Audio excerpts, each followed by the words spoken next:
বিচার আমি মানি না। 50,000 টাকা জরিমানা এর হকাম সুদানের জায়গা হও না, হকাম সুদানের জায়গা হও না। মাদুর সাহেব, সবাই তো জমা হয়ে গেছে, পিছাটা শুরু করেন।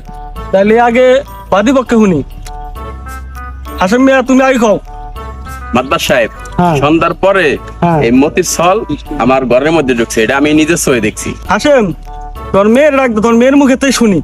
মাদবার সাহেব, তাহলে আমার মেয়েরে আমি ডাক দিতেছি। মাজস না? হ্যাঁ মাদবার কাকা, এই মতিন কাকার পোলায় সেদিনকে সন্ধ্যায় আমার ঘরে যাইয়া আমার যাইতে ধরছে। হকাম সুদানের জায়গা হও না, হকাম সুদানের জায়গা হও না। মাইশের মেয়ে যায় হেরে যাইতে তোর আমার কাছে কি কইতাম বিয়া করা দিতাম। ওই এনে এনে এসে বয় আবার। তো মেয়ের উঠে যাই পড়ছে আবার। হ্যাঁ মতিন মিয়া আর নেপোলা তো রাগারাগ করে লাভ নাই। বিচার তোমরা চাইছো, ওনরাও চাইছে, এনারা আমরা সমাধানের ভিতরে আছি। তোমরা কি কও মিয়ারা? মতিন মিয়া আমরা সবাই যেটা করি এটা তুমি মানো নি? মাদবর সাহেব, আপনারা সিদ্ধান্ত করে যেটা দেন ওইটাই আমি মাইনে নিব। তাহলে মতিন মিয়া তোমারে 50,000 টাকা জরিমানা হইলো। এই বিচার আমি মানি না। 50,000 টাকা জরিমানা এর আগে মাদবার 2 তারিখে আমার কাছ থেকে 1,000 করে 2,000 টাকা খেয়ে লাইছে। এই মাদবার আমি কোনো মতেই মানি না। আমি মাদবার সাহেব, মতিন মিয়া গরিব মানুষ, 2,000 টাকা ঘুষ খাইছেন, তারপরে আবার 50,000 টাকা জরিমানা করেন। এই কামটা কি ঠিক করছেন? আপনার মতো সোনার মাতবার আমাকে লাগবে না, জান।